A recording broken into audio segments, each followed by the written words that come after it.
Cleaning Nation, welcome to another episode of the Grow My Cleaning Company podcast. As always, if you are looking to earn more, work less, get the time and money freedom that you've been looking for, you, my friend, are in the right place. If you love the podcast, love the YouTube channel, but want more than just 20-minute chunks of amazingness, go to growmycleaningcompany.com for all of our fantastic resources. I've got a webinar I just put up on the 5 shifts you need to make that is super fantastic. We've got lots of podcasts, videos. There's a Facebook group. If you want to hang out with us live, we do a couple live events a month. You can go to growmycleaningcompany.com/live to get details on our next live event where you can hang out with me, Natalie, and your fellow Elite Cleaning Nation folks. Today, we are chatting with a return guest, Boris Vujanovic. I knew I was going to say wrong. I want to say Vujanovic, but I'm going to try it, and then you can correct me afterwards. Boris Vujanovic from West Maids Cleaning Services. These folks have been serving the Calgary, Canada area for the last 2 years. I just learned apparently Calgary's right above Montana if you're in the States. If you want to reach out to Boris and his team, you get a hold of him at www.westmaids.com. Boris, welcome to the show. How do I do on the name, my friend? Thanks, Mike. Pretty close. This is Vujanovic. Vujanovic. Dadgummit. I knew it wasn't Vujanovic. Beautiful. Yeah. All right, the Boris is easy. The Vujanovic will get you. That was a tricky one, man. Exactly, yeah. So tell us, before we jump into my pleasure. Before we jump into the coaching, tell us a little bit about your business. How long you've been in business? How many employees you got? Just give us a little bit about your world, and then we'll see if we can help you some. Yeah, so we started West Maids, organizing the company probably in November, about 2 years ago, and then launched end of November, got our first customer in the last week there. And basically the way it's set up is that the cleaning is subcontracted out. We just kind of went with the IC model, just having seen, different people's experiences, whatnot. So we're currently sitting at 19 teams. They're not all 2-person teams. It depends kind of on how the contractor works, whether they have a partner or not, whatever. And then we do have an operations manager as well. So at this point, myself nor my co-founder actually are in the field at all day to day, which is nice. But that's pretty much it. We've gone, from starting 2 years ago to 400 cleans a month. Bunch of recurring customers. So it's been a crazy journey. Yeah, for 2 years, that's a heck of a lot of work in a very short amount of time, man. Good on you. Love to hear members of Cleaning Nation doing so well. So what's going on in your world? How can I help you get farther faster today? Yeah, so the issue right now is we were looking at expanding to another city, but we don't really know how to go about that because there's no one there to oversee it, right? We don't necessarily need to be even in Calgary all the time, but there are instances where, you might have to jump in to solve those issues. So I'm just wondering, if you are looking to expand elsewhere, how would you, make that transition? Beautiful. Great question. I love it. So let's start with, and I'm going to answer your question either way, right? So the first question I always want to get to is, what are your goals, and is expanding to another city the quickest way to get to your goals? Because a lot of times people kind of have this wanderlust and they just want to expand, but it's really not the quickest way. And again, I'm going to answer your question either way. So don't worry even if I'm hey, in my opinion, I don't think you're ready, I'll still walk over it, but I still want to give you and Cleaning Nation the same process. So what are your goals for the next 12 months for your company? I guess kind of the big hairy goal, if you want to call it, is hitting that $1 million mark for the year. So right now we're looking at, I think we have to increase revenue by 20-25% to do that, on a monthly basis. Okay. So it's kind of just I don't know, our big goal, right? Kind of a philosophical goal or psychological, but okay. Yeah. So take it to the next level. $1 million a year looks suspiciously like $85,000 a month. If you say you're that's right. So it's 82,222, which is weird. Yeah, so totally fine. And you say you're 20-25% short of that, so it sounds like we're probably around the $60,000, $70,000 range, correct? Yeah, exactly. Cool. And that's doing about 400 cleans. So that's right. the first and foremost thing I would do is, and again, by the way, if your sole answer is I want to go to another city because I want to and I'm the owner, that's fine. There's nothing wrong with that. But if your goal is, hey, I really want to hit $1 million and I just want the straightest line from here to there, then that's going to be a different kettle of fish. So as an owner, that's the beautiful thing. If we just want to go because we want to go, that's fine. I have no beef with that. The only beef I have is when people want one thing, but they do something that is counter to that. So if let me just grab my phone here and do a little bit of quick math. If you've got, you said you're doing about 400 cleans a month? That's right. And you said, what, about 65,000? Is that close to your average monthly? Yeah, it kind of goes from like 59, 65 last couple months. So we'll call it 62. Try and hit you right in the middle. Divided by 400. Sure, yeah. All right, so we're about $155 a clean. So if I want to get to 85,000, divided by 155, 85,000 divided by 155, I'm looking at 550 cleanings. So we need to pick up another 150 cleanings per month. Does that sound A-okay?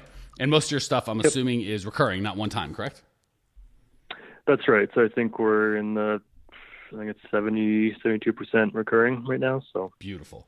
Okay, so the way I'm going to go is, all right, well, I need 150 new clients to get my goal. If you feel like you have hit, for me, 10% is saturation. Not that you can't get 15 or 20% of market share, even more than that. But I feel like we can get 10% pretty easily. That's what I would consider the low-hanging fruit. Do you have a niche in Calgary, or is it just anybody that's got a house and a fistful of cash? Yeah, I mean, that's pretty much it. So we use like the Launch 27 booking software. And so basically that whole flat rate model kind of works up until like 2,500, 3,000 square feet. Because then the house proportions get out of whack. So I guess anyone, like a medium / smaller apartment house is kind of our target, I guess. Okay. So what I'd probably do first is some demographic information and go, well, how much of our niche have we saturated? So if our goal is 550 cleans per month, that would be 5,500 houses that we would need in our niche to be able to serve that. I'm guessing Calgary has ever so slightly more than 5,500 houses that you can serve. Okay. So the short answer is, and we're going to go, I promise you, just for everyone else out there that hates when I do this, I'm going to answer your question. But if we were doing one-on-one coaching, I go, what's your goal, Boris? If you and your partner want to have fun and you think it's sexy to be in 2 towns or 3 or 100, then God bless you. Let's do that. But if your goal is $1 million, hopefully it's becoming pretty clear that the straight line to $1 million is not opening in another city. Fair or not fair? Right. Yep. Okay, cool. So first and foremost, get clarity on your goals. Is your goals to have a big, sexy business that you just think it's fun? And again, please don't hear me judging or being sarcastic. I'm that guy, right? Course. I've always, I shouldn't say I've always, but often I've done things that are not for the fastest growth. It's just because they're fun. It's my business. I want to do it. But I just want to be clear, right? I want to be clear, like, hey, this is going to hinder my growth and actually make it harder and slower to get to $1 million. But damn it, the sex appeal for me of having, a regional company is greater than fast growth. So just get clear with your partner what you really want. And if $1 million is a key, then let's just realize, well, shoot, all we need is 150 clients per month, and that's probably probably about it. That's 1,000% easier in a town that we already have a bunch of traction. Deal? Yep. Okay, cool. Now let's say we didn't do that math, or you said, screw that noise, Mike. I don't care. My goal is not $1 million. I just want to have a business in a couple different markets. Help me do that. We'll now answer that question. So first of all, how far away have you already identified the market that you want to move into?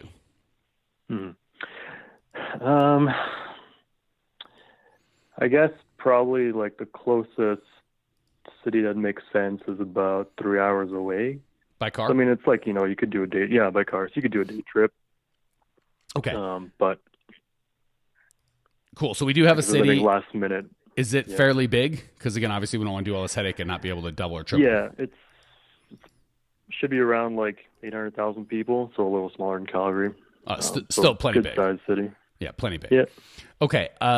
So the 3 things that every business needs, whether it's a cleaning business or anything else, we all do the 3 same things. We sell or manufacture a product or service.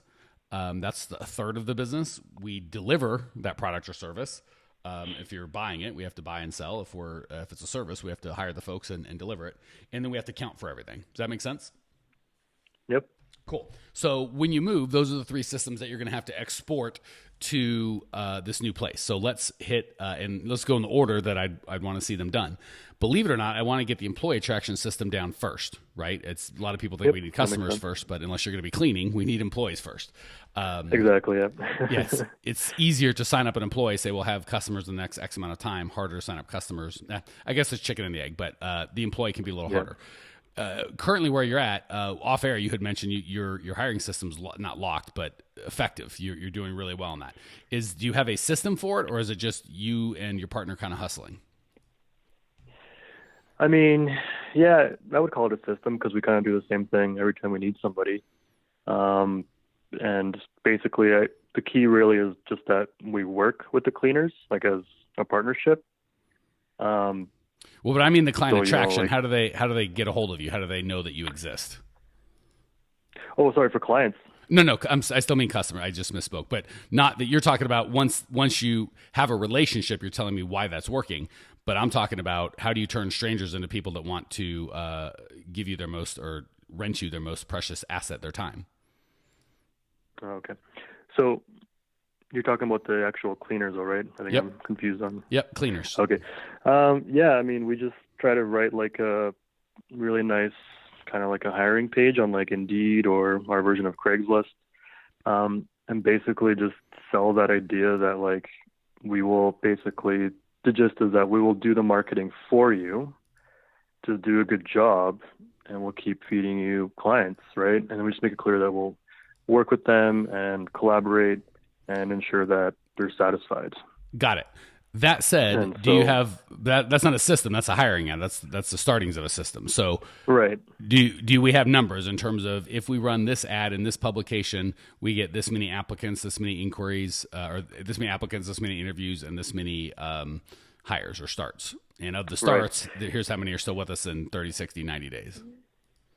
Yeah. So, yeah, for sure. I mean, each time we do a hiring ad, there's probably like, I don't know, 200-300 that apply. And of those, very few actually meet the requirements we have to even discuss the role. So that's going to be step one. Just because we've only got a short amount of time, I want to make sure we get through everything. So step one is to turn your outline of a hiring system. Because again, right now, I'm guessing the system is Boris or his partner fill in the blanks when something tricky happens, or we've got to make a decision, or it's not something we can hand off to other people. It doesn't happen on its own, right? So we want to really systematize what you're doing now in terms of here are the 4 lead sources that we get. Here's that, if we run an ad for a week, here's how many applicants we get, or here's how many applicants, here's how many interviews we conduct. And of those interviews, here's how many offers, here's how many starts, and here's how many starts we need to get one fully functional team. Once you've got those numbers, of course, 3 hours away, it might be a little different, but it's not going to be wildly different, right? So we want to have a funnel that works pretty consistently. Good weeks, bad weeks, we know what we can expect. So you want to start with a system for hiring. And it sounds like you've got a great start, but there's one thing when you're there and you kind of do the work, the system that either a strong employer or strong system. When we go to another city and no one's going to be there, the system needs to be really strong because Boris and his partner aren't going to be there to kind of fill in the blanks. Does that make sense? Right. Yeah, that makes sense for sure. Cool. Same with client attraction. Do we have stats in terms of how many inquiries, bids, and sales we get per month and the source that they come from, and kind of what our cost per lead, cost per sale is? Yeah, so no and yes. Okay. So basically, I guess part of the reason we're looking at expanding as well is because basically like 99% of our leads come just through Google search. Like we rank really well. And so we determined we could actually rank relatively easily elsewhere as well. So in terms of calls, we don't actively track how many are coming from Google, but just from the fact that where else we're doing it, we can tell that very few leads actually come from other than Google. So that's kind of the main lead generation for us there. So just organic search. Before I move to a second city, because obviously there's exposure, right? The more cities we're in, the more overhead, employees, just, I don't want to say risk, quite frankly. I get super nervous when one customer is more than about 15% of my business. I feel the exact same way on lead flow. If one lead source is more than 15% of my business, if and when Google hits you with the Google slap, changes their algorithm, how they do business,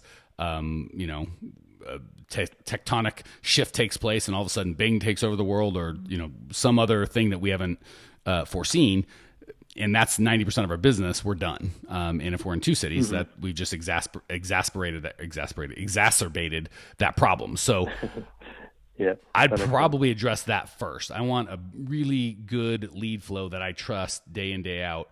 And I've got multiple lead sources, and multiple scalable lead sources, right? Google, like you said, it's tough to scale in the market that you're in without going to another market, which isn't always ideal. So instead of trying to scale my one lead source and leverage it even further, right now when we're already kind of leveraged to the hilt, I'm going to probably try and work out some other lead sources that are repeatable, scalable, dependable before I hit another market. Does that make sense? Yep, definitely. Cool. So the two big systems you need to be able to export, and which means they need to be locked and loaded in your area, are client attraction, employee attraction. That's why I have the Clean Profit Method. If you guys want more information on that, go to the growmycleaningcompany.com. You can get the 5 shifts webinar. It's totally free. We'll walk you through that. Finally, the last system you're going to need, which this is the nice part because you don't have to export it, is the accounting. And I don't talk about this a lot on the podcast because not that it's not important, it's just it doesn't take a lot of work I had a car dealership where the accounting and the accounting things was a bear, just a lot of work. Pretty complicated, yeah. Oh, it's ridiculously complicated. It is beautiful. The beautiful thing is it is not complicated in our space, right? It's very easy. So absolutely, yeah. That's the one thing I wouldn't export at all. I would probably have all of my accounting continue to run through. I'd set up my P&L with income and expenses, broken down by location, but I would have all my collections and payables done out of the home office. So that one is probably the one that you need the least amount of systems. Because you just keep doing it and really nothing changes. You just do the same thing. Since you're not like physically, hopefully, taking cash or paying your bills in cash. Yeah, we definitely try to avoid that. Yeah, since everything's digital and online anyway, we don't have to really worry about that. So that's the last piece. Exactly, I would spend. It sounds like from what you've told me, and again, we'd have to talk more to really dive into this. But from what you've told me, it sounds like you're probably 65% of the way there on the employee attraction, and maybe 45%, 35% of the way there on the customer traction, depending on how tolerant you are of risk, right? If you're like, hey, I don't care, I'll ride this party till it's over, and then when it's over, we'll just, shut up shop. Then sure, yeah, maybe if you're an SEO rock star, maybe go do what you do in another town. Just be prepared if and when that changes or stops working or doesn't scale. Just kind of have exit strategy at hand as opposed to being taken aback, if that makes sense. Yep. Yeah, of course. Yep. Cool. Questions, comments, or remarks? No, that was great. It was kind of wasn't what I was thinking about, which is awesome. That's why I came on. Because, you're right. We have these pseudo systems, but you're right. They're not 100% built out where we can be here's all the steps to follow. So I think that's really important. Kind of how you described to really solidify that prior. Yeah, and the good thing is that's whether you go to stay in one city or in 100, having those systems is absolutely going to serve you.